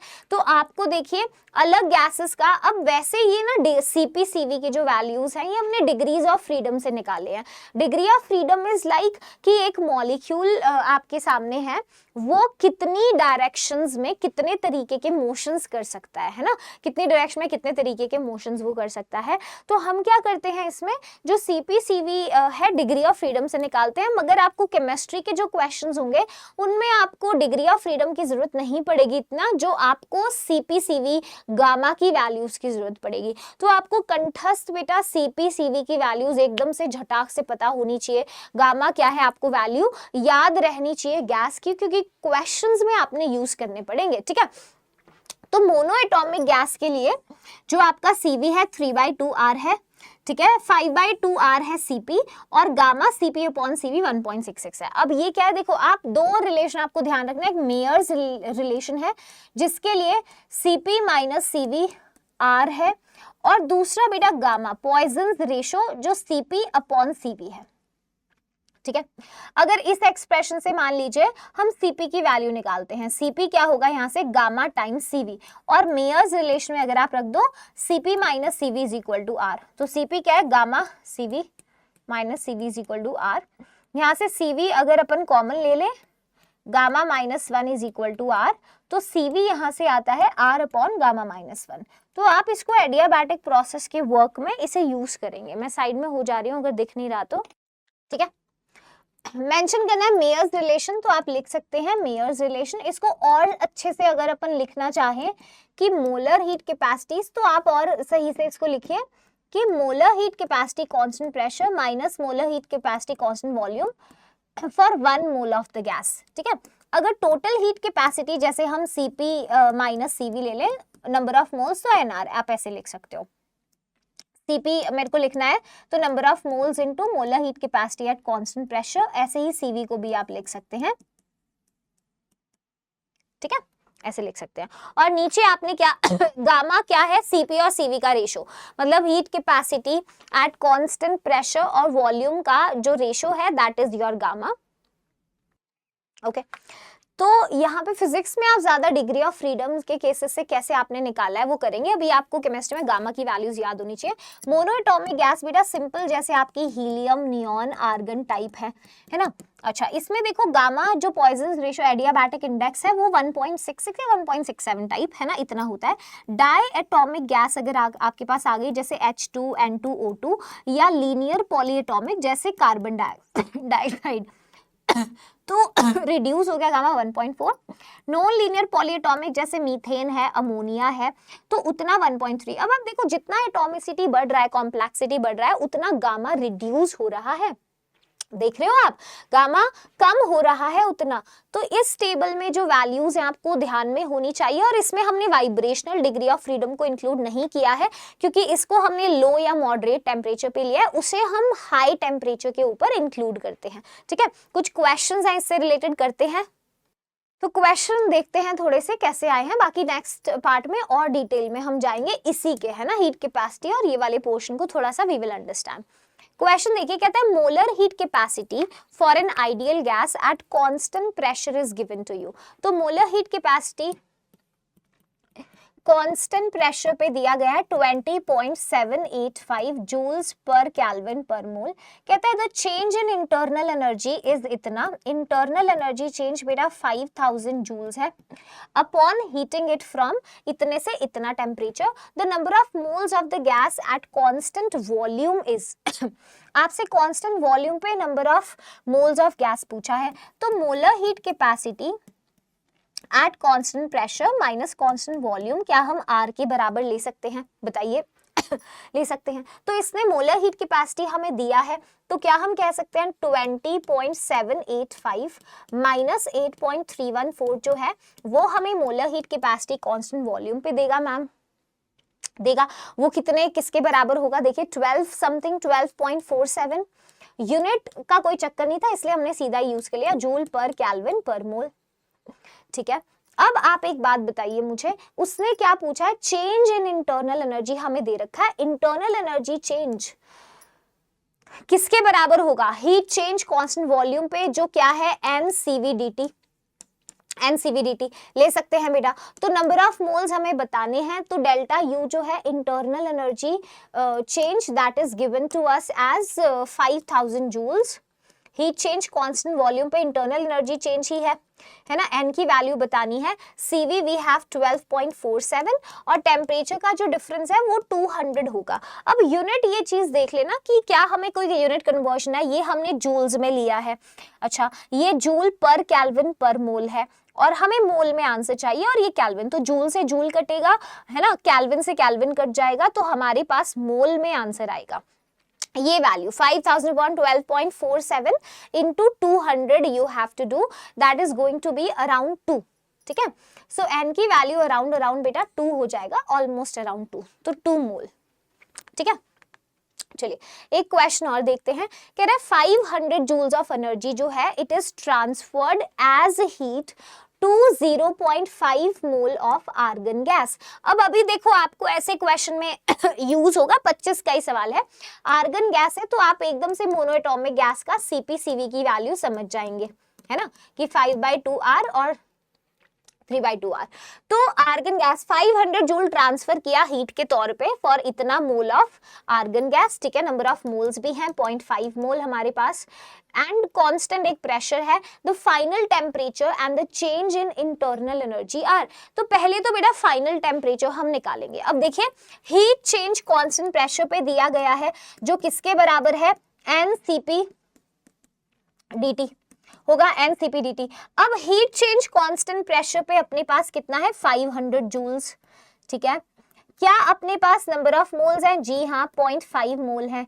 क्या CP है अपने पास? Yes ma'am, 5/2 into R 8.314 joule, 8.3 दे रखा है वैसे पर ठीक है, जूल पर केल्विन पर मोल। क्या टेम्परेचर चेंज है अपने पास? बोलिए, T2 है? नहीं। क्या T1 है? यस, 298। जूल से जूल कट जाएगा, मोल से मोल, तो केल्विन में आपका आंसर आएगा। तो you have to simplify this portion, that will give you temperature. ठीक है, तो आंसर अराउंड आई थिंक 346 आएगा। यहाँ थोड़ा सा एरर क्वेश्चन में दिया गया था, 346 something in kelvin. Once you get the temperature, इसने हमसे पूछा है इंटरनल एनर्जी चेंज भी। बेटा इंटरनल एनर्जी चेंज क्या होता है? NCVDT, और एंथैल्पी चेंज क्या है? NCPDT। सही बात है, तो N and DT तो कैंसिल ही हो जाएगा, मतलब delta U upon delta H जो है वो CV अपॉन CP है ना। अब ये वैल्यूज आपके पास हैं, देखिए अब इसको आपने निकाल लेना है। उसने हमसे पूछा है चेंज इन इंटरनल एनर्जी, तो CV की वैल्यू वी हैव 3/2R ठीक है, and we have 2/5R, okay, ये रेशो इनटू जो डेल्टा एच है हमारे पास वो है ही 500 जूल्स, 2 से 2 कटा, R से R कटा, तो 1500/5 that is sorry going to be 300 joules. तो around closest option 348 kelvin and 300 joules होगा। मैं साइड में हो रही हूँ, एक बार देख लीजिएगा, क्वेश्चन में कंफ्यूजन तो नहीं है कोई, ठीक है। तो ये भी हो गया था ना, ये स्लाइड अपना चेंज हो गया, चलिए ये क्वेश्चन हो गया, ठीक है। 2 क्वेश्चंस आपको होमवर्क के लिए दे रही हूँ, ये सवाल देखो घर पे करना है। क्वेश्चन कहता है जब एक 60 वॉट का इलेक्ट्रिक हीटर इमर्स किया है in a gas for 100 second in a constant volume container with adiabatic walls, temperature rises by इतना, heat capacity of the given gas. तो एक काम करो, चलो यहीं पे कर लो। पहले तो हमें टोटल एनर्जी कितना एमिट हुआ है उससे वो पता लगाना पड़ेगा। तो पावर आपको हीटर का बेटा 60 वॉट दिया गया है, मतलब 60 वॉट मतलब 60 जूल पर सेकंड कह सकते हैं। तो टोटल कितना एनर्जी एमिट हुआ होगा बताइए, टोटल एनर्जी एमिटेड, पावर कितना है उसका 60 वॉट, अच्छा, और कितने समय के लिए किया है 100 सेकंड, तो कितना एनर्जी एमिट हुआ 6000 जूल। कांस्टेंट वॉल्यूम कंटेनर में है, एडियाबैटिक वॉल्स हैं, ठीक है, टेम्परेचर राइज हो गया इतने से, तो हीट कैपेसिटी, तो हीट कैपेसिटी उसने हमसे पूछा है गिवन गैस का, तो Q अपॉन डेल्टा T, तो ये तो बहुत सिंपल हो जाएगा, आप 6000 जूल और टेम्परेचर डिफरेंस बेटा 5 ही रहेगा। तो ये क्या घर से दे रही थी शिल्पी मैम, इतना सिंपल सा सवाल, ये तो हमने अभी कर लिया, 1200 जूल्स पर केल्विन कर सकते थे। तो पावर की चीज देखे घबराना नहीं है आपने, ठीक है। चलिए, तो जो आपका डीपीपी असाइनमेंट होगा टाइमर उसे कर लेना है। अगले सेशन में वी विल बी डिस्कसिंग जो एडियाबैटिक प्रोसेस है वहां से शुरू करेंगे, ठीक है। तो आज के सेशन में हमने क्या क्या चीजें की हैं एक बार रिकॉल कर लेते हैं। सबसे पहले we have had discussion on बेटा जो आपने सबसे पहले सिस्टम सराउंडिंग को डिफाइन किया था कि सिस्टम कौन सा था। जैसे एक पानी का ग्लास है और इसमें जो पानी है that is under thermodynamic investigation, तो वाटर इज द सिस्टम और बाकी सब कुछ उसको छोड़ के सराउंडिंग है, और ये जो सेपरेट कर रहा है सिस्टम सराउंडिंग को वो वॉल है। उसके बाद हमने कुछ और टर्म्स देखी, जैसे we had discussion on open system होता है जिसमें मास और एनर्जी दोनों का एक्सचेंज हो सकता है। क्लोज सिस्टम है जिसमें मास का एक्सचेंज नहीं हो पाएगा, एनर्जी का होगा। और आइसोलेटेड सिस्टम था बेटा जिसके अंदर ना मास का एक्सचेंज ना एनर्जी, जो यूनिवर्स था वो परफेक्ट आइसोलेटेड था सिस्टम। फिर हमने स्टेट फंक्शंस देखे और पाथ फंक्शंस देखे। स्टेट फंक्शन इनिशियल और फाइनल स्टेट पे ही डिपेंड करता है, ना कि क्या पाथ फॉलो हुआ है उस स्टेट को अटेन करने के लिए। हमें कितने स्टेट फंक्शंस पढ़ने हैं? 7। Pressure, volume, temperature, internal energy, enthalpy, entropy और Gibbs free energy. Path function जो इनिशियल फाइनल के साथ साथ पाथ फॉलो पे डिपेंड करे, हीट है, वर्क है और हीट कैपेसिटी है। मोलर हीट कैपेसिटी भी You can write, ठीक है। फिर हमने एक्सटेंसिव इंटेंसिव प्रॉपर्टीज के ऊपर बातचीत करी। एक्सटेंसिव प्रॉपर्टीज बेटा वो थे जो अमाउंट के ऊपर डिपेंड करते थे, और इंटेंसिव क्वांटिटीज वो थे सॉरी जो अमाउंट पे बेटा इंडिपेंडेंट थे, अमाउंट पे डिपेंड नहीं करते थे। 2 एक्सटेंसिव रेशो का जो क्वांटिटी था, मतलब 2 एक्सटेंसिव का से जो बनता है रेशो से, वो इंटेंसिव था। जितनी एनर्जी टर्म्स थी वो सारी एक्सटेंसिव थी, जितनी भी कॉन्सेंट्रेशन टर्म थी इंटेंसिव थी। किसी के सामने अगर मोलर स्पेसिफिक आ रहा था वो भी इंटेंसिव था, ठीक है। उसके बाद हमने रिवर्सिबल इरिवर्सिबल प्रोसेस पे भी बातचीत करी। तो रिवर्सिबल प्रोसेस वो है जो हमेशा बहुत धीरे धीरे इनफाइनाइट सिमली स्मॉल स्टेप्स में होता है, इनफाइनाइट टाइम के अंदर होता है। रिवर्सिबल प्रोसेस में हर स्टेप के ऊपर इक्विलिब्रियम जो है वो मेंटेन रहता है। इक्विलिब्रियम मेंटेन रहने की वजह से आप ये देखते हो कि यहाँ पे रिवर्सिबल में जैसे अगर आपने रेत का दाना उठाया था सिर्फ एक, तो एक्सटर्नल इंटरनल प्रेशर में ऑलमोस्ट बराबर ही होता है, इतना फर्क नहीं आता। तो जो स्मॉल चेंज प्रेशर का होता है डीपी वो नेग्लिजिबली स्मॉल होता है। तो हम कहते हैं एक्सटर्नल गैस का प्रेशर एक्सटर्नल ऑलमोस्ट बराबर ही होते हैं, ठीक है। Irreversible process finite steps finite time के अंदर होता है। एंड कभी मेंशन किया हुआ expression compression is done against constant external pressure, वो इरिवर्सिबल प्रोसेस होता है। जितने नेचुरल प्रोसेस हैं वो सारे इरिवर्सिबल हैं और ये हाइपोथेटिकल प्रोसेसेस होते हैं। उसके बाद हमने बेटा कुछ यूनिट कन्वर्जन्स मैंने आपको बताए थे, यूनिट कन्वर्जन्स को आपने ध्यान रखना है। हमने हीट पे बात करी, हमने और वर्क पे थोड़ा डिस्कशन किया, इंटरनल एनर्जी पे बात किया। तो इंटरनल एनर्जी का एब्सोल्यूट वैल्यू नहीं निकाल सकते, चेंज इन इंटरनल एनर्जी बताते हैं जो हमारे काम की चीज है। हीट फ्लो करता है एनर्जी का बिकॉज ऑफ टेम्परेचर डिफरेंस, और हाई टेम्परेचर से लो टेम्परेचर में फ्लो करता है। और जो वर्क है केमिस्ट्री में अपन minus P external dV PV work निकालते हैं यहाँ पे, जो हम कैलकुलेट कर रहे हैं। तो यहाँ पे हमने इनके कुछ पॉइंटर्स स्पेसिफाई किए, हमने पढ़ा कैसे हीट और वर्क जो है बाउंड्री प्रॉपर्टीज हैं, ठीक है। इसके बाद हमने फर्स्ट लॉ ऑफ थर्मोडायनेमिक्स पढ़ा कि भाई चेंज इन इंटरनल एनर्जी क्या है, heat change between system surrounding and the work that is involved for the process, delta U is equal to Q plus W। इससे हमने अलग अलग जो है मतलब अलग प्रोसेस का वर्क कैसे बताते हैं वो हमने देख लिया। आइसोकोरिक प्रोसेस के लिए वर्क डन 0 था। अगर बेटा आइसोबारिक की बात करेंगे तो minus P V2 minus V1 isobaric के अंदर।